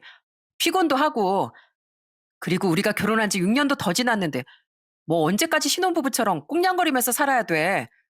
어리광 좀 그만 부려. 아내는 저와의 스킨십도 노골적으로 피하고 마주 앉아서 밥을 먹는 것도 기피하기 시작했어요. 처음엔 그냥 이 사람이 피곤해서 일어나 싶었는데 그게 몇 달이나 계속되니 너무 속상하고 비참하기도 하더라고요. 심지어 언제부턴가 아내는 피곤하단 이유로 저희 가족 행사에 참여하는 것도 귀찮아했고 나중엔 각방까지 쓰기 시작했습니다. 그동안 전 계속해서 아내에게 더 잘하려고 애를 썼어요. 괜히 이유 없이 이럴 사람이 아니니 분명 제가 뭔가 잘못했구나 싶었거든요. 당시 제가 회사 일이 바빠 야근을 밥 먹듯이 하느라 아내에게 소홀하기도 했었으니까요. 여보, 내가 잘못한 게 있으면 말을 해줘. 다 고칠게. 아니면 당신 혹시 권태기야? 그럴 수 있어. 우리가 함께한 지 10년도 더 지났으니까. 우리 오랜만에 연애 시절처럼 놀이공원 데이트라도 할까? 아니면 좋은 레스토랑에 가서 밥 먹고 와인도 한잔 할까? 됐어. 나 정말 아무것도 하고 싶지 않고 그냥 방에서 쉬고 싶어. 진짜 날 생각한다면 나 좀 그만 귀찮게 하고 내버려둬. 하지만 아내는 그런 제 모습에 오히려 진절머리를 치곤 하더군요. 너무 속상하고 서러웠고 한편으론 두렵기도 했어요. 아내가 제게 정말 마음이 떠난 걸까 봐서요. 제겐 아내가 정말 전부였거든요. 하지만 우리가 함께한 시간이 있고 그동안 쌓아온 신뢰와 의리가 있지 않습니까? 저는 아내에게 지독한 권태기가 찾아온 거라고 생각해 시간이 해결해 주겠지 하는 생각으로 그 시기를 버텼어요. 그런데 이직한 지 1년쯤 지났던 어느 날 아내는 아예 집을 나가버리기까지 하더라고요. 제게 별거를 선언하면서요. 별거를 하자고? 여보, 내가 각방까진 그래도 그러려니 했는데 별거라니, 어? 대체 여길 나가서 어딜 간다는 거야? 당신 친정으로 가려고? 내가 어딜 가든 신경 쓰지 말고 우리 진지하게 생각할 시간을 좀 갖자. 나 이제 정말 당신하고 사는 게 힘겹고 지겨워. 그리고 나 당신만 보면 떠나보낸 우리의 생각이 나서 우울해지기까지 해. 아이? 여보, 우리 그동안 서로 의지하면서 그 상처 잘 헤쳐나가왔잖아. 내가 당신에게 더 위로가 될 수 있도록 노력할게. 아니면 우리 휴가 내고 여행이라도 갈까? 어? 그러자. 아니, 지금 나한테 필요한 건 당신이랑 떨어져서 진지하게 생각해 볼 시간이야. 애원을 하며 붙잡았지만 아내는 절 뿌리치고 결국 집을 나가버렸습니다. 심지어 아내는 처가로도 가지 않고 어디에서 지내고 있는지 거처조차 제게 알리지 않더라고요. 제가 찾아가서 붙잡을까 봐요. 정말 하루하루 눈을 뜨는 게 고역이고 고통스럽더군요. 저는 그 착한 아내의 마음이 돌아선 데는 분명 저에 대한 문제가 있을 거라고만 생각해 아내를 찾아가 어떻게든 개선해 보겠다고 애원하고 싶었어요. 왜냐하면 아내는 집을 나간 후 언제부턴가 제 전화도 받지 않았거든요. 장인어른, 장모님, 두 분은 집사람이 대체 왜 그러는지 아시는 거 없으세요? 집사람이 어디서 지내는지도 정말 모르세요? 처제한테도 물어봤는데 처제도 감을 못 잡겠대요. 우리도 정말 아무것도 모르네. 아휴, 걔가 대체 왜 그러는지 원. 아이 때문에 자네를 보면 우울해진다고 했다며. 그럼 걔가 우울증이라도 걸려서 사리 분별을 잘 못하는 상황일 수도 있지 않나. 그냥 좀 기다려보게. 저는 처제와 장인 장모님을 찾아가 아내의 거처를 묻기도 했습니다. 하지만 아무도 아내가 어디 있는지 대체 왜 그러는지 이유를 모른다고 하더라고요. 저는 타들어가는 속을 애써 가라앉히며 아내가 보고 있는지 아닌지조차 모를 문자로만 아내를 붙잡으려고 노력했어요. 그러다 보니 너무 착했던 아내의 심성을 아는 터라 이런 걱정까지 되더군요. 혹시 집사람이 시한부 판정 같은 거라도 받았나? 그래서 이러는 건가? 나한테 미안해서? 혹시 나 모르게 어딘가 입원해서 수술이라도 받고 있는 거 아니야? 이런 허무맹랑한 생각까지 들던 와중에도 아내가 바람을 피웠을 거란 의심은 조금도 들지 않았어요. 한두 해도 아니고 무려 11년 가까이를 본 사람이었으니까요. 아내가 저에게뿐 아니라 저희 가족에게 얼마나 잘했는지, 얼마나 바르고 착한 사람이었는지 잘 아는데 어떻게 그런 의심을 할 수 있었겠어요? 세상 모두가 제게 등을 돌려도 전 아내만은 저를 배신하지 않을 거라는 굳은 믿음이 있었습니다. 결국 아내가 너무 걱정됐던 전 아내를 만나기 위해 아내가 다니던 회사까지 찾아가 봤어요. 미정 씨요? 미정 씨 회사 그만둔 지 좀 됐는데. 근데 남편분이시라면서 미정 씨가 어디 있는지 모른다고요? 정말 같은 남자로서 마음이 안 좋네요. 하지만 아내는 황당하게도 이미 회사까지 그만둔 뒤더군요.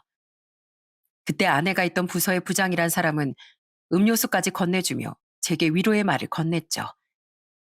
아내는 그렇게 연기처럼 감쪽같이 증발을 해버렸어요. 그런데 회사 사람 중 누군가 제가 다녀갔다고 연락했는지 아내는 그날 제게 먼저 전화를 걸었습니다. 전 화들짝 놀라 그 전화를 받자마자 눈물이 터졌어요. 여보, 당신 대체 어디야? 그래도 연락은 돼야 내가 걱정을 안 하지. 어? 하다못해 돈을 써서 수소문을 해보려고 해도 쥐도 새도 모르게 사라진 당신을 찾기 어려울 거라고 하지. 처가 식구들도 당신이 어디 있는지 모른다고 하지. 내가 얼마나 속이 타들어갔는지 알아? 당신 혹시 어디 아파? 그래서 나한테 거짓말하고 회사도 그만두고 떠나 있는 거야? 내가 아프긴 왜 아파? 가뜩이나 짜증나는데 왜 이렇게 회사까지 찾아가서 날 귀찮게 만들어? 당신 이럴수록 난 당신한테 더 마음이 멀어진다고. 왜 이렇게 사람이 참을성이 없어? 좀 기다려. 나도 좀 더 신중하게 생각할 시간이 필요하다고. 아내는 그런 제게 버럭 화를 내곤 전화를 끊어버렸습니다. 이후 저는 제가 또 찾으려고 들면 아내가 정말 저에게 정이 뚝 떨어지기라도 할까봐 속만 태우며 초조하게 기다렸어요. 역시나 아내가 어디 아픈 건 아닌가, 이럴 사람이 아닌데 혹시 말 못할 다른 사정이라도 있거나 장모님 말대로 우울증 때문에 모든 걸 내려놓고 싶은 건가 등등 오만 걱정을 다 하면서요. 혹시 정말 지독한 권태로움에 빠진 거라면 제가 새 사람이 돼서라도 다시 아내를 붙잡아 보고 싶었습니다. 제가 고칠 부분이 있다면 전부 고칠 자신이 있었고, 아니면 제가 저도 모르게 아내에게 무슨 잘못을 한 건 아닌가 하는 괴로움에 저는 매일을 몸부림쳤어요. 전 그렇게 하루하루 속만 태우며 다시 아내가 연락해 주길 기다렸습니다. 아내는 집을 나간 지 5개월 뒤 드디어 제게 전화를 해주더군요. 저는 목마른 짐승이 오아시스를 만난 듯 기뻐하며 얼른 전화를 받았어요. 하지만 들려온 아내의 말은 저를 절망케 했죠. 아무리 생각해도 당신이랑은 더 못 살 것 같아. 그러니까 우리 그만 이혼하자. 난 당신에 대한 마음이 전부 식었고 당신을 보면 유산의 아픔이 자꾸만 상기돼서 힘들어. 그동안 잘 생각해봤는데 역시 우린 헤어지는 게 맞는 것 같아. 여보, 그때 당신하고 아이를 지키지 못했던 거 내가 다 사과할게. 내가 당신한테 더 신경을 썼어야 했어. 그러니까 제발 다시 생각해줘. 어? 우리가 함께한 시간이 얼만데 어떻게 이렇게 한순간에 사람이 변할 수가 있어? 당신 지금 우울하고 권태로워서 다 포기하고 싶은 걸 거야. 근데 지금 이 순간만 잘 지나가면 우린 다시 전처럼 좋아질 거야. 장담해. 내가 그렇게 될 수 있도록 당신한테 몇 배로 잘할게. 어? 제발 이혼하자는 말을 하지 마, 여보. 제발 다시 집으로 돌아와. 우선 우리 만나서 얘기하자. 어? 저는 없던 자존심도 다 버리고 그런 아내에게 매달렸습니다. 또한 아내가 정말 어디가 아픈 건 아닌지 걱정돼 제발 만나자고 애원까지 했죠. 아내가 유산한 후에도 우리가 잘 지내온 시간이 얼만데 유산을 큰 이유로 들었던 아내의 말이 너무 믿기지가 않았어요. 하지만 아내는 여전히 저를 보고 싶어 하지 않아 했고 이혼 결심이 서면 연락하라는 싸늘한 말만 남긴 채 전화를 끊더군요. 그 후 저는 크나큰 절망에 빠졌습니다. 아내와 함께했던 연애 시절까지 합해 11년이 넘는 세월이 주마등처럼 스쳐 지나가며 저를 괴롭히더라고요.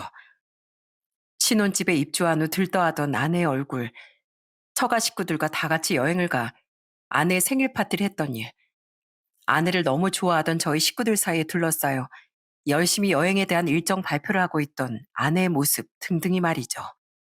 이렇게까지 아내를 못 놓던 절 보고 누군가 미련하다며 혀를 찰 수도 있다고 생각합니다. 하지만 당시 전 이렇게 갑자기 사람이 바뀌어버렸다는 사실이 도무지 믿기지도 않았고 제 살점과도 같은 아내를 떠나보내기도 너무 두려웠던 거예요.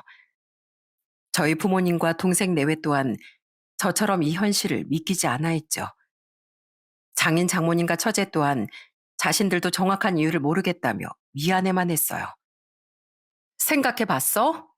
당신이 이렇게 버텨봤자 이혼을 막을 순 없어. 그러니까 빨리 결정해. 이후 아내는 계속 이혼하자며 전화로 저를 보채더군요. 하지만 전 제발 조금만 더 신중히 생각해보자는 말로 아내에게 매달렸죠.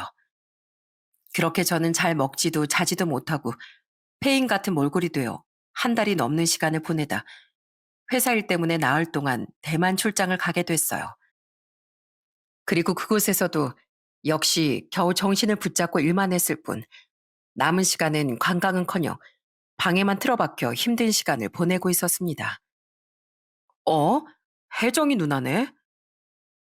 그런데 한국으로 돌아오기 전날 오후 이제 딱 하나 남아있던 일정을 소화하기 전 잠시 쉬는 시간을 갖고 있던 제게 전화가 한 통 걸려오더군요. 전화를 건 사람은 큰 이모의 딸이자 산부인과 의사였던 사촌 누나였어요. 큰 이모부와 이혼한 뒤 혼자 사촌 누나 형을 키우셨던 큰 이모가 15년 전 병으로 돌아가시며 저희 부모님은 사촌 누나 형을 많이 챙기셨습니다. 때문에 우리 형제는 다른 사촌들보단 누나와 형과의 교류가 잦은 편이었는데 당시엔 언제부턴가 서로 결혼도 하고 먹고 사느라 바빠 잘 연락을 주고받지 못했었어요. 그런 누나가 지금 일하는 시간일 텐데 무슨 일인가 싶어 전화를 받아본 전 누나의 말에 크나큰 충격을 받고 말았죠. 야, 너 어디야? 나 지금 해외 출장 중이야. 근데 무슨 일이야, 누나? 그래? 아니, 아까 어떤 산모가 예정일보다 한 일주일 일찍 진통이 왔다면서 급하게 배를 부여잡고 실려와서 담당 선생님이 분만실에 들어가셨거든? 근데 나중에 우연히 내가 보니까 그 산모가 네 와이프더라고. 뭐?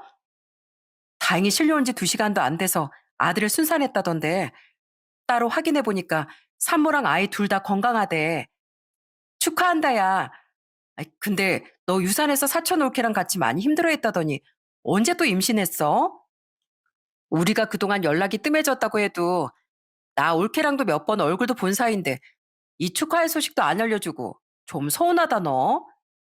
내가 이 병원으로 이직한 지 아직 2주밖에 안 돼서 난 올케가 여기 다니고 있는지도 몰랐지 뭐야. 얼른 귀국해서 올케랑 네 아이 보러 와. 좀 기다리면 이모랑 이모부도 오시려나? 누나, 잠깐. 대체 그게 무슨 소리야? 집사람이 아들을 낳았다고? 우린 애초에 임신한 적이 없는데. 누나의 충격적인 말에 머리가 멍해졌습니다. 대체 이게 무슨 말인가? 혹시 이건 새로운 악몽인가 싶더라고요. 너무 큰 충격에 머리가 제대로 돌아가지도 않았어요. 저는 우선 저만큼이나 어리둥절해하는 누나에게 재차 확인했지만 누나는 그 산모가 제 아내가 맞다고 확신할 뿐이었어요. 누나, 내가 지금 너무 혼란스러워서 그런데 우선 끊어봐. 그리고 부탁인데 우리 부모님 놀라시니까 부모님께 따로 연락 같은 거 하지 말아주라. 혼란스러운 정신을 애써 가다듬고 전화를 끊은 전 곧장 아내에게 전화를 몇 통이나 걸었어요. 하지만 아내는 전화를 받지 않았고 그건 장인 장모님과 처제도 마찬가지더군요.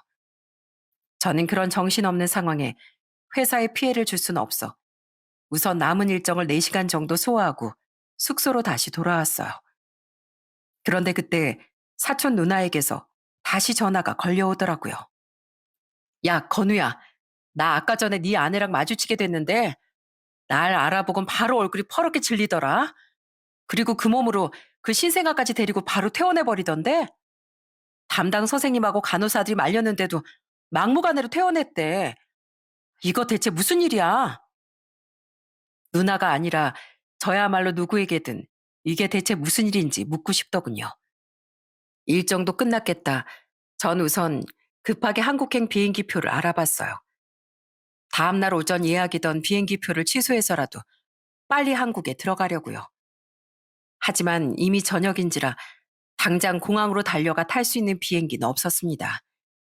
국제선은 못해도 최소 출발 1시간 전엔 도착을 해야 했으니까요.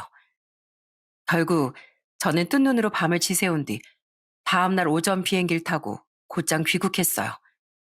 그리곤 곧장 처가로 달려갔죠. 장인어른, 장모님, 대체 왜 제 전화를 안 받으신 거예요? 산부인과 의사인 제 사촌 누나가 어제 병원에서 집사람이 아들을 출산했다고 저한테 연락해줬어요. 대체 저랑 별거한 지 6개월밖에 안 된 사람이, 그것도 아직 엄연히 제 아내인 사람이 누구 아이를 출산했단 말이에요? 두 분 뭔가 아시니까 제 전화를 안 받으신 거죠?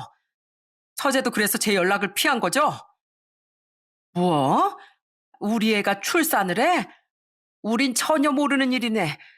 대체 미정이 얘가 무슨 짓을 하고 다니는 거야? 우린 어제 그냥 일찍 잠에 들어서 자네 전화 못 받은 거야. 우린 정말 아무것도 몰라. 하지만 장인 장모님은 끝까지 모른다고 잡아댈 뿐이었습니다. 워낙 제게 잘해주셨던 분들이라 전엔 그 말을 믿었지만 이번엔 믿지 못하겠더군요. 두 분뿐 아니라 처제까지 여전히 연락되지 않던 것도 그렇고 자꾸 제 눈을 피하는 장인 장모님의 행동이 너무 수상했어요.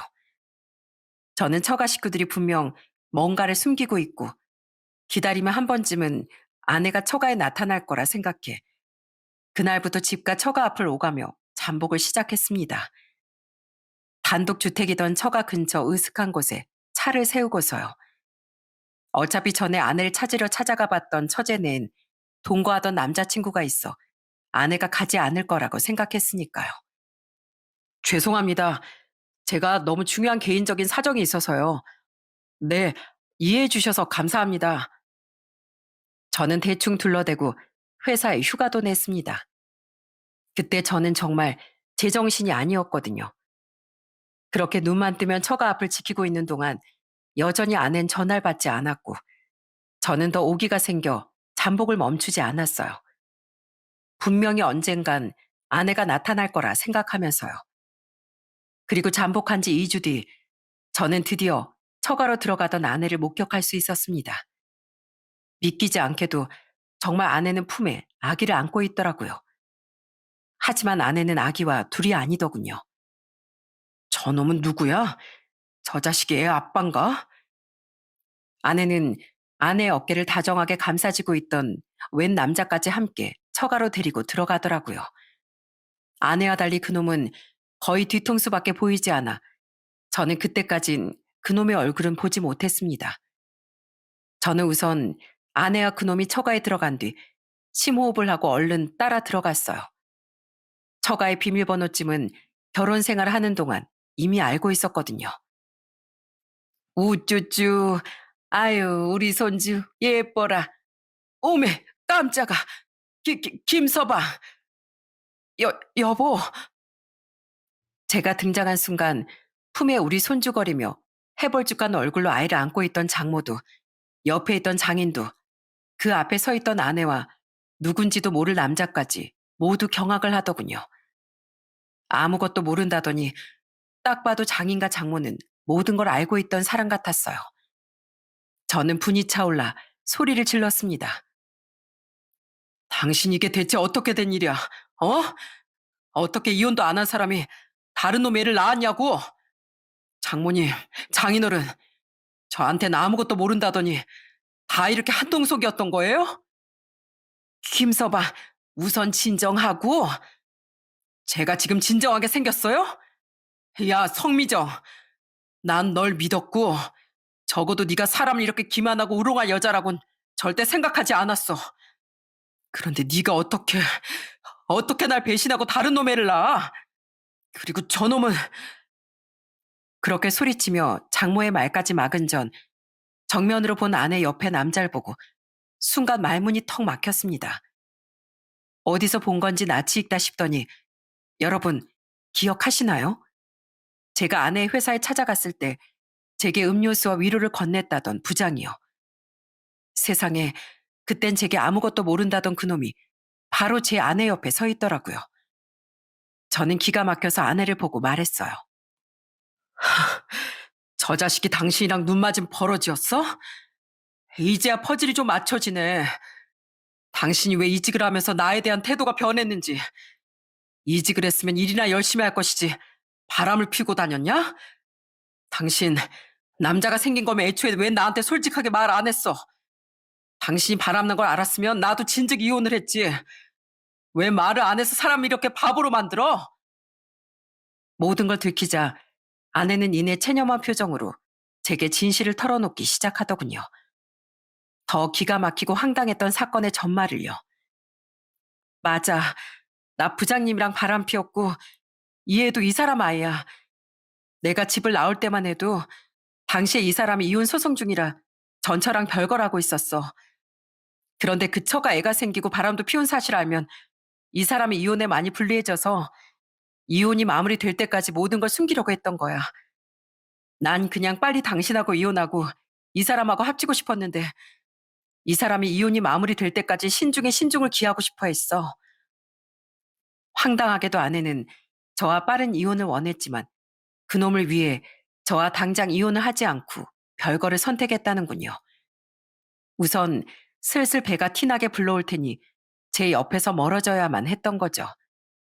그렇게 배가 불러왔기 때문에 아내는 회사도 그만두고 저도 만나주지 않았던 거예요. 그럼 나중엔 왜 이혼하자고 했냐? 왜? 저놈 이혼이 그쯤엔 다 정리돼서? 그때부터 나한테 이혼하자고 종용하기 시작한 거야? 그래, 맞아. 진짜 내가 어이가 없다. 뒤통수가 아주 얼얼해. 그럼 내가 이혼한다고 하면 그땐 뻔뻔하게 내 앞에 그 푸른 배를 안고 법원에 나오려고 했어? 아니, 우선 당신한테 확답을 받고 출산한 뒤에 아이의 존재 숨기고 법원에 나서려고 했어. 이미 다 틀어져 버렸지만 당신 진짜 무섭다, 무서워. 당신이 이렇게 소름 돋는 여자였는진 진짜 꿈에도 몰랐다고. 그러니까 내가 그렇게 싫다고 하고 모지게 했으면 그냥 이혼하자고 했어야지. 왜 구질구질하게 버티다가 여기까지 쫓아와서 이런 비참한 꼴이 돼. 이건 다 당신이 자초한 꼴이야. 세상에 어떤 남편이 진심으로 가정을 소중하게 여겼다면 한순간에 아내를 포기해? 할 수 있을 만큼 매달려도 보고 가정을 지키기 위해 최선을 다해봐야지. 결혼이 장난이야? 난 이런 줄도 모르고 당신을 얼마나 철석같이 믿었는데 당신이 어디 아픈 건 아닌지 걱정하고 내 탓만 하면서 그렇게 속을 태웠는데 그런 내 마음을 짓밟고 배신한 건 당신이면서 어쩜 이렇게 끝까지 뻔뻔해?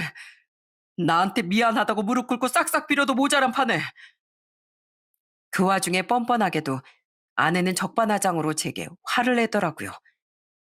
이 사람이 정말 제가 알던 아내인지 의심스러울 정도로 아내의 변한 모습은 놀라웠습니다. 장인 장모 미안하긴 한지 제 얼굴도 못 쳐다보고 있었죠. 아내에게 소리를 지른 전 그런 장인 장모에게도 울분을 토했어요. 분한 마음에 눈물까지 흘리면서요. 어떻게 당신들이 나한테 이럴 수가 있어요? 내가 진짜 당신들한테 얼마나 어떻게 잘했는데 당신들도 당신 딸들도 날 이렇게 기만한 당신들 전부 진짜 큰 벌 받을 거야. 이보세요. 그만하세요. 이젠 당신이 아니라 내가 이 집 사위입니다. 내 장인 장모님한테도 아내한테도 그만 떨어지세요. 그러게 이런 걸 보기 싫었으면 진즉 잘했어야죠. 근데 이 자식이 어디서 뚫린 입이라고 함부로 나불거려? 그 와중에 아내와 바람을 피운 상간남은 기가 막히게도 제 앞에서 든든한 사위 행세를 하려 들더군요. 순간 이성을 잃은 전 저도 모르게 그놈에게 손이 나갔어요. 솔직히 아내가 산모의 몸만 아니었어도 그때 전 너무 큰 배신감에 아내의 뺨마저 올려붙였을지도 모릅니다. 먼저 주먹을 날린 제게 그놈도 지지 않고 덤비며 우린 한참을 엎치락 뒤치락 했어요. 당신 뭐 하는 거야? 얼른 우리 애 아빠한테서 안 떨어져? 그때 아내는 끝까지 제가 아닌 그놈만 감싸더군요. 결국 그날 우린 장모의 신고로 경찰서에 연행되어 조사까지 받게 됐죠. 그리고 서로 합의도 하지 않아 그놈과 전 벌금도 내게 됐어요. 그렇게 모든 진실을 알고 전 아내와 이혼은 해버려야 했지만 도저히 분이 풀리지 않았습니다. 때문에 전 그놈의 회사 앞으로 가서 1인 피켓 시위를 벌이기 시작했어요. 피켓에 그놈에 대한 모든 더러운 진실을 폭로해서 말이죠. 법에 대한 정보를 찾아보며 딱 법에 저촉되지 않을 만큼만 적었지만 누가 봐도 그놈의 이야기인 걸 알 수 있도록요. 저거 한 부장님 얘기 맞지? 그 미정 씨랑? 세상에, 회사에서 호인인 척은 다 하더니 뒤에선 저런 더러운 짓거리 하고 다녔단 말이야? 진짜 세상에 믿을 사람 없다. 그러게. 그러고 보니 저 사람 예전에 미정 씨 찾겠다고 회사에 왔던 사람이네. 너무 불쌍하다. 오죽했으면 저기서 저런 행동까지 하겠어. 그 회사 직원들은 그런 절 보고 그놈에 대해 수군대며 험담을 하더군요. 좀 알아보니 사회 초년생 시절부터 쭉 그 회사만 다녔다던 그놈은 회사에서 굉장히 평판도 좋은 인간이었나 보더라고요. 당신 이게 진짜 뭐 하는 거야? 당장 안 가? 가라고! 남의 일터 앞에서 뭐 하는 거야? 난 여기에 당신 이름 석잘 적은 적은 없는데 오히려 당신이 여기 와서 이러는 게 이게 당신 얘기라는 걸 당신 입으로 증명하는 꼴 아닌가? 감히 한 사람 인생을 무너뜨리고도 당신이 잘 먹고 잘 살 수 있을 줄 알았어? 착각하지 마. 인생은 그렇게 호락호락하지 않은 법이니까. 그런 파렴치한 놈이 그런 가식적인 가면을 쓰고 살게 두기 싫었기에 전 저를 쫓아내려 애를 쓰던 그놈을 무시하고 계속 시위를 했습니다. 회사에서도 제게 회사 이미지가 안 좋아지니 제발 이러지 말라고 부탁도 하고 경찰을 불러 절 몇 번이나 쫓아내기도 했어요. 하지만 저는 굴하지 않았죠. 결국 제 집념에 그놈은 회사에서 쫓겨나게 됐습니다. 그놈이 공고사직을 당했는지 눈치가 보여서 자진 퇴사를 했는지 모르겠지만 그 회사에서 제게 직접 그 사실을 알리고 그놈이 회사를 그만뒀다는 걸 확인까지 시켜주더라고요. 한 부장 그 사람 진짜로 회사를 그만뒀으니까 제발 더 이상 여기 와서 소란 피우지 말아주세요. 하는 부탁과 함께 말입니다. 이후 아내와 그놈에게 위자료 소송까지 걸어 돈도 받아내며 제 결혼 생활은 완전히 막을 내리게 됐습니다. 마지막으로 봤던 날 아내는 뻔뻔하게도 눈물을 흘리며 미안하다고 하더군요. 미안해. 근데 다른 건 다 그렇다 치더라도 내 아이만큼은 포기할 수가 없었어. 나도 임신 초기엔 잠시 당신에게 미안해서 고민하긴 했는데 당신도 알잖아. 내가 얼마나 아이를 원했었는지. 이런 날 절대 용서하지 마. 당신이 건방지게 그런 말 안 해도 난 애초에 용서할 생각 없어. 아이 핑계를 대기 전에 애초에 바람을 피우면 안 됐던 거 아니야? 당신은 내 앞에서 눈물 흘릴 자격도 없으니까 가증스럽게 굴지 말고 가버려. 그래도 제게 미안한 마음이 크긴 했는지 장인 장모와 쭉 제 연락을 피했던 처제마저 제게 미안하다는 연락을 해왔습니다. 사실 처음부터 모든 걸 알고 있었지만 제게 미안해서 사실을 숨겼었다고요. 제가 전화를 받지 않으니 문자로 말입니다. 하지만 전 마찬가지로 너무 괘씸했던 그들에게도 답장을 하지 않았고 아예 연락처를 지워버렸어요.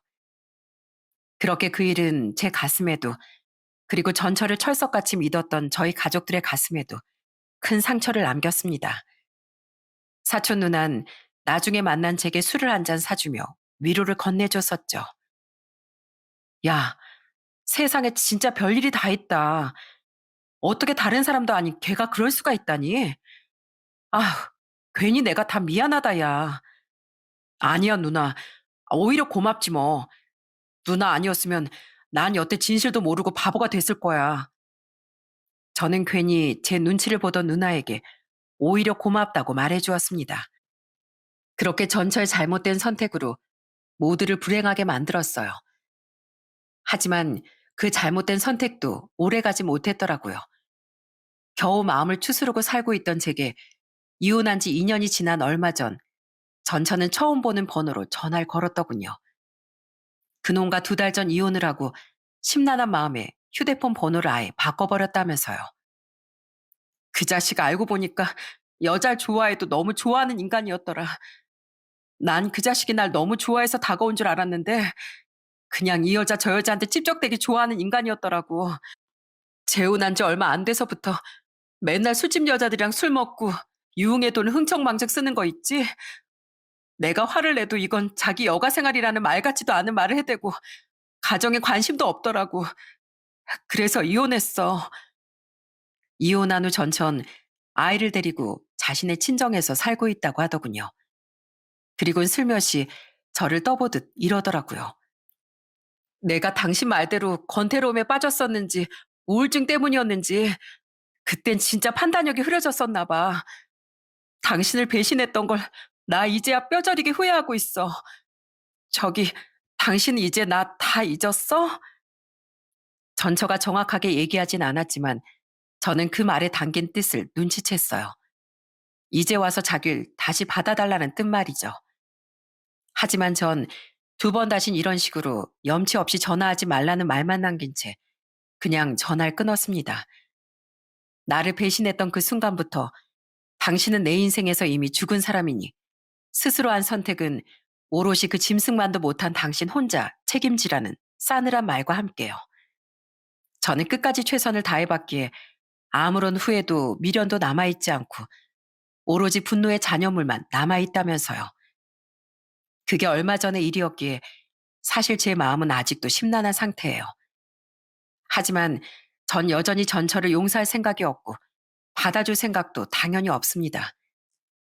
다만 겨우 추스른 상처가 다시 헤집어져서 마음이 어지러워졌을 뿐이죠. 그리고 그 심란한 마음을 정리해보고자 이렇게 사연도 적어보게 된 거예요.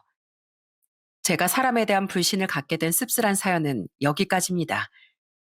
어디서 들은 말인데 누군가를 배신했다는 건 결국 자기 자신을 배신하는 일과 같더군요.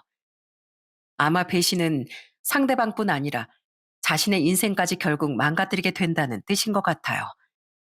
비록 저는 이미 깊은 상처를 입었지만 부디 여러분께선 저처럼 누굴 믿더라도 꼭 신중하시길, 그리고 자기 자신까지 망가뜨리기 전에 남을 배신하는 슬픈 행동은 제발 하지 마시길 부탁드리고 싶습니다.